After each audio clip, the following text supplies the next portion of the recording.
Welcome, fellow travelers of the forgotten roads and wanderers of wilds to the verdant enclave. I'm your host and sometimes friendly DM. More relevant to today's discussion, I'm also your fellow wanderer and wilderness guide to the Ranger class of 5th edition Dungeons & Dragons. If you're watching this video, then like me, you are probably interested in playing this fantastic game, and you're probably interested in playing the Ranger. After all, it has its roots in some of the coolest characters from Sword and Sorcery fantasy and the most epic from high fantasy. Unfortunately, you have probably also heard many criticisms of this class in Dungeons & Dragons. One of the problems is simply that the features are confusing, and little is explained to players about how exactly they work within the broader concepts of the game. And few players take the time to read, let alone understand, the features. On screen, you can see only a sample of comments made about the Ranger, at least samples of the more polite criticisms. Personally, I find myself disagreeing with those comments, having played briefly as a Ranger, and more often DMing for my own group. Here at the Verdant Enclave, I intend to offer an in-depth analysis of Ranger features, how to use them in-game, and how to use them together. It is my goal to make this useful to DMs as well as players, but not only in theoretical analysis. More on that later. Let's unpack this. Favorite Foe gives you a choice between one of the 14 different monster types, from which you get an extra language, an advantage on all survival checks to track your favorite enemy, and all intelligence checks to recall information about them. Advantage is as useful as you use it. I cannot begin to tell you from other videos to my own table how many times I have heard players ask if they have advantage on the ability check, attack roll, or saving throw. Here, your feature gives you advantage for free. Let's say you are tracking in dim light, so you would have disadvantage on tracking. But now it's a straight roll. Because you're tracking a favorite enemy, an advantage cancels out disadvantage. Is it so dark you cannot see at all? Specify that you're tracking by scent, and you have straight up advantage again. A player of mine, as a ranger, once rolled an intelligence check on a favorite enemy with no modifiers in intelligence, and the advantage made the difference for her between a natural 1 and a natural 20. User mileage, of course, may vary. You could compare this to a rogue who has expertise in the survival skill, but they won't be able to negate disadvantage the way a ranger can. For DMs, I suggest you use the tracking tables provided in the Dungeon Master Guide to calculate the appropriate DC. It can actually push you to really develop your world building and consider how the environment impacts your players outside of combat, as well as how weather affects tracking. These things can present challenges to your party despite the ranger's abilities in the wild. Some of our table's most memorable moments have more to do with environmental encounters rather than combat. Don't try to resist ranger success on tracking. Instead, use it. Have the trail lead to an unexpected destination, a wounded NPC someone in the party can help, or even better, the quarry your party is tracking. Make it worth the party's while that the ranger is using their feature by providing interesting experiences, encounters, rewards, and of course, potential problems. I'd like to talk about the fact that you choose a type of creature to be your favorite foe. This can sound limiting, even with gaining more at higher levels, until you realize that a type covers a lot of creatures. Let's consider, for example, undead. This includes zombies, obviously, and ghosts, ghouls, flaming skulls, vampires, banshees, and many more. Tracking doesn't necessarily apply to all of these creatures, of course, like ghosts, but you can try to recall information with advantage. What difference might come about from an encounter with a banshee if the ranger recalls a weakness about them thanks to advantage? This is an incredibly flexible element of the feature because you can make it very broadly applicable by choosing types that have many creatures within that type, or make it extremely specific to your campaign. Well, how useful is the free language? Recently in my game, the ranger was the only one in the group who spoke a particular language. You guessed it, they had it from Favored Foe.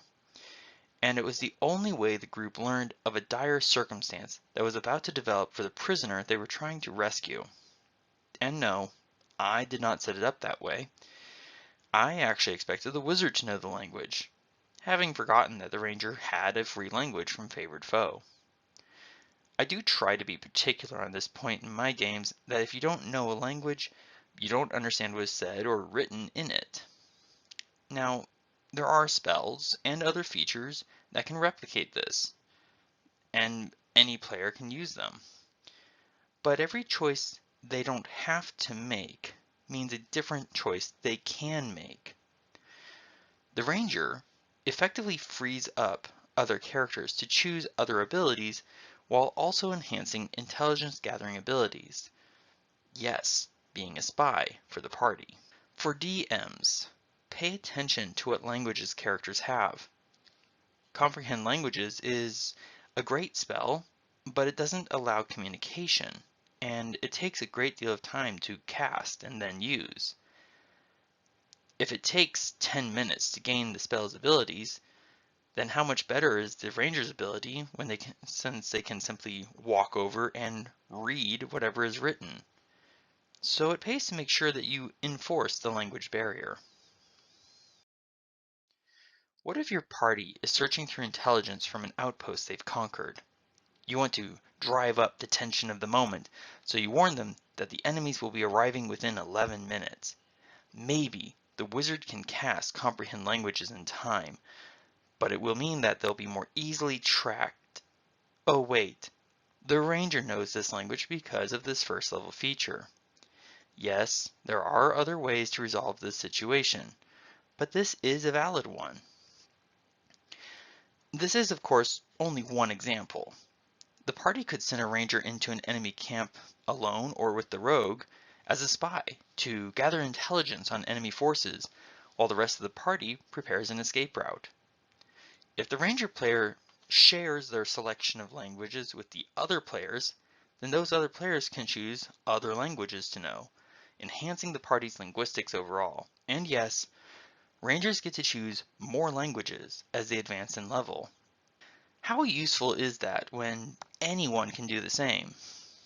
It is true that other characters can obtain more languages, but they have to spend downtime and money to learn another language, as well as find someone to teach it, when instead they could research a spell, craft a magic item, build a fort, start a business, and so on.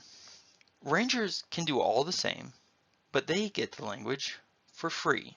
This feature has a lot to say, and its benefits get easily buried in rules minutia and descriptive text. So I've isolated the main elements and divided them into their primary categories. All of these elements have one prerequisite, that rangers must be traveling for an hour or more in their chosen terrain, which you choose from this list. This means these elements are out of combat tools. Let's hunt these down. With travel, the elements lend themselves to outmaneuvering your enemies. If you know, say from studying their texts and translating them, thank you Favored Foe, that they plan to strike a certain village within a certain number of days, you can then guide your party to the village, warn them, and while the rest of the party prepares an ambush for the oncoming attack, the ranger can then stealthily scout out the enemy's position, strength, and approach. This can be somewhat a little hard to put together and fit into some published campaigns, but I suggest you read through the navigational maps and challenges for parties. There might be more opportunity there than you might think, and not every encounter has to be resolved in a straight-out fight. Sometimes, simply maneuvering to a stronger position changes the battle entirely for your party, and the Ranger has the ability to enhance this accomplishment. But how good is it to travel stealthily at a normal pace? Thanks to the player's handbook, we can see that to travel stealthily, even the rogue, the party has to travel at a speed of 200 feet a minute, 2 miles an hour, or 18 miles in a day. The Ranger, alone in their terrain, can move stealthily at 300 feet a minute, 3 miles an hour, or 24 miles in a day. So, if an enemy is trying to sneak up on a village, the Ranger can outpace them by 1 mile per hour. Or, simpler, a Ranger can travel 1 mile in 17 minutes, while the enemy will take nearly 30 minutes to travel the same distance, stealthily. Yes, these are abilities you can replicate to a degree with spells or feats or just lucky rolls. But again, for every choice you're making there, you're costing yourself in other ways. These are abilities the Ranger gets for free at first level. Say that the party learns that the enemy is moving from point A on the map to attack the village at point B.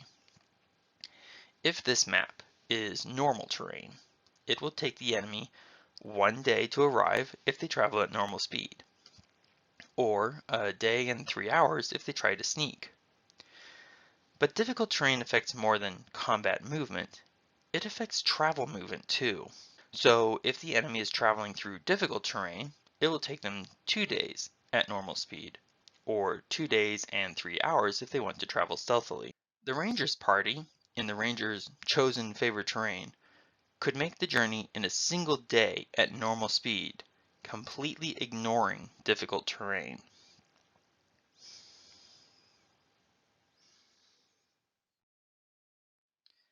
If everyone is traveling stealthily, the Ranger's party can travel at 18 miles a day, outpacing the enemy by 6 miles. They could lay traps ahead of the enemy, slowing and wounding them before their arrival, even making multiple ambush sites to harry the enemy, to strike and fade into the wilderness, only to repeat it again further down the way. The Ranger could even do this alone, but stealthily at normal speed, while the rest of the party fortified the target. Tracking enemies is something anyone can do, but ultimately, the only thing a successful survival check will get anyone is a direction to travel in, unless a Ranger is in their chosen terrain. Again, this ties into intelligence gathering and tactical choices for the party. Consider the example on the left. Here we know we're drawing closer. We know the exact number and sizes of our quarry.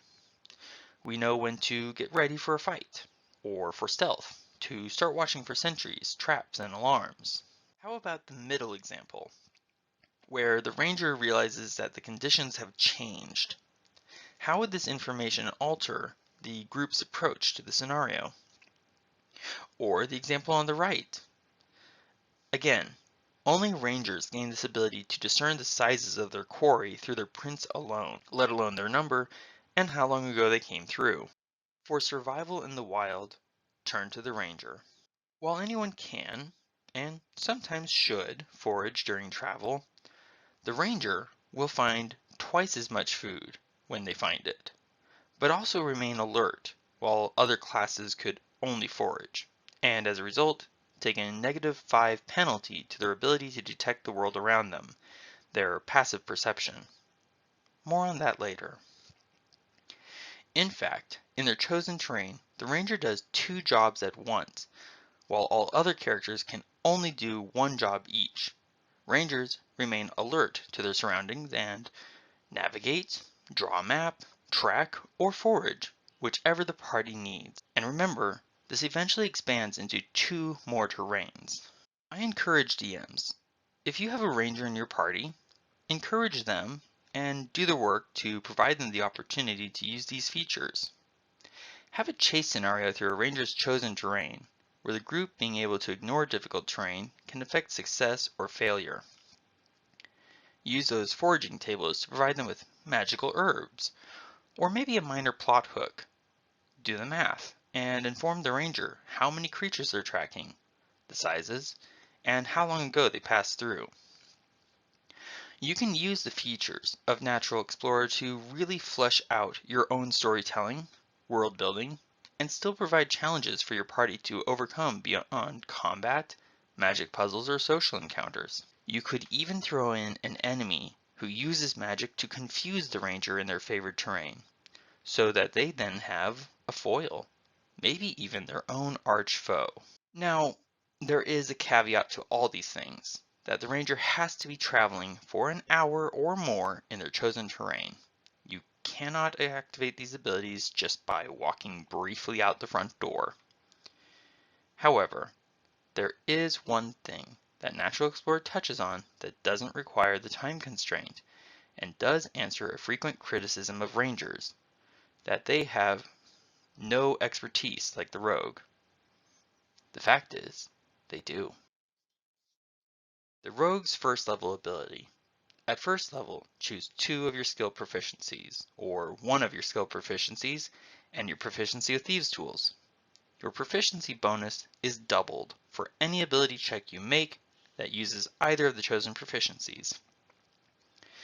Now compare this phrasing to the Ranger. When you make an Intelligence or Wisdom check related to your favorite terrain, your proficiency bonus is doubled if you are using a skill that you're proficient in. Let's take a closer look at this. Mechanically, these 2 features are the same, but Natural Explorer actually provides a broader range in which rangers get expertise. A rogue will only ever, over 20 levels, have 4 skills with expertise, and eventually reliable talent. A ranger, specific to their chosen terrain, automatically has expertise in any wisdom or intelligence related skill they're proficient in. Depending on how you build your character, you could have all 5 skills of either list if you wanted, and these increase in applicability as you gain 2 more terrains. Natural Explorer actually takes the Rogue expertise feature and spreads it over huge expanses of regions. By the way, if you have expertise in Perception, that boosts your passive perception as well, making you better at spotting hidden enemies or traps in your chosen terrain. Now, a side note here, I rule it in my table that just because you have entered a village or ruins that are in a forest, you have not left the forest terrain, because those structural areas are inside a specific terrain region.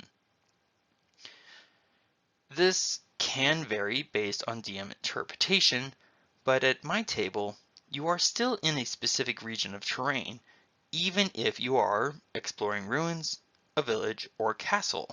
After all, only the environment, not the terrain, has changed. And yes, those are different things. But clarify this with your own DM, and be aware that they may have a different interpretation than you or me. And ultimately, their interpretation of the rules is what matters at their table. Let's now mention here Perception, a skill which a ranger will probably be proficient in. Your passive perception is powered by your wisdom and your proficiency. If you are proficient in Perception and you are traveling in your Natural Explorer terrain, you then get to add your proficiency bonus again to your passive perception, not only your perception. Now, as mentioned before, you effectively do 2 jobs at once in your chosen terrain while traveling. Ordinarily, your attention would be on one task, so you would take a -5 penalty to your passive perception. But thanks to Natural Explorer, you can track, or navigate, or forage, or make a map, and still remain aware of your surroundings, which means your passive perception takes no penalty. A ranger who has a wisdom score of 16 has a modifier of 3. Passive perception is calculated as 10 plus your wisdom modifier plus your proficiency bonus. So, ordinarily you would have a passive perception of 15. But in your favored terrain, you would have 17, which means enemies have to roll a stealth check of 18 just to hide from you at level 1. Well, that was a lot for first level features. But now, let's put these features together with two sample scenarios. You're hunting a beast as your favored foe in your chosen natural explorer terrain. You roll a survival check with advantage and with your proficiency bonus added again. Using a wisdom score of 16, your regular skill with survival would be 5. In your terrain it's now 7 and with advantage. As you follow the trail, you learn the numbers and sizes of the creatures you're tracking and how long ago they passed through this area, giving you an idea of how close you are relative to your quarry. But wait, there's more prints now, a size larger than the others. Roll a nature check to see if you can recall what might be following your prey, with advantage, and your proficiency bonus a second time, if you're proficient. This could result in you as the ranger helping your party avoid walking up the back of a dangerous predator, or escape a trap, or any number of resulting scenarios. You have led your party to an enemy camp of orcs, just as the sun lowers below the horizon. You guide your companions to a hidden refuge and wait for full darkness, when everyone is reduced to seeing in dim light. With your party hidden, you duck into the foliage and proceed stealthily in the dark. All sight-oriented guards are at disadvantage to see you with a -5 to their passive perception, while you have expertise boosting your perception to watch for them. In the darkness, you can find an opening in their defenses and get eyes on the inside of the camp, spending an hour scouting out the location, spotting traps, dangerous beasts kept in reserve, and return to your party, never getting lost in that hour in pitch darkness, and then be able to share what you have scouted with your party, as well as whatever you learned by listening to their conversations, since perhaps you speak Orcish. Maybe by doing this, the most you gain is a full layout of the enemy camp. Maybe you find pit traps filled with poisonous snakes, or tripwires that release nets with bells attached, or a pack of wargs hidden in the camp. Maybe you come back with a report that there are commoners being held hostage in the camp, a potential catastrophic political loss if the heroes attack and the orcs destroy the prisoners. Perhaps you find a clumsily hidden escape tunnel through which you can lead your companions in to launch a surprise attack from within the heart of the enemy's own camp. Now, could other features or characters do all of this? Possibly, but not as easily, not as thoroughly, and not as quickly as the Ranger in their chosen Natural Explorer terrain. I'll be making more videos going over the higher level features of the Ranger, as well as how those features build on top of earlier ones and interact with Ranger-specific spells. I'll also be making a series of videos in which I will compare a ranged fighter and a ranged ranger in a homebrewed campaign focused on exploration and combat encounters, in order to highlight how the ranger works according to the rules of the game, and to track and compare the two classes, specifically in response to hearing the idea that if you want to play a good archer, just play a fighter with a bow and ignore the ranger. To that end, I will build the fighter as similarly to the ranger as I can, down to the subclass in order to gain access to magic. These builds will use only Player's Handbook source material, allow the use of feats, no multiclassing, and the standard starting equipment for each class, except for coins and rations, which they will have none of. As well, I will use the standard array to determine ability scores in order to establish as even a starting field as I can between the two characters. I hope you'll join me for more exploration and to see how the fighter and ranger compare in combat. Thank you so much for listening, and I hope you have a great day.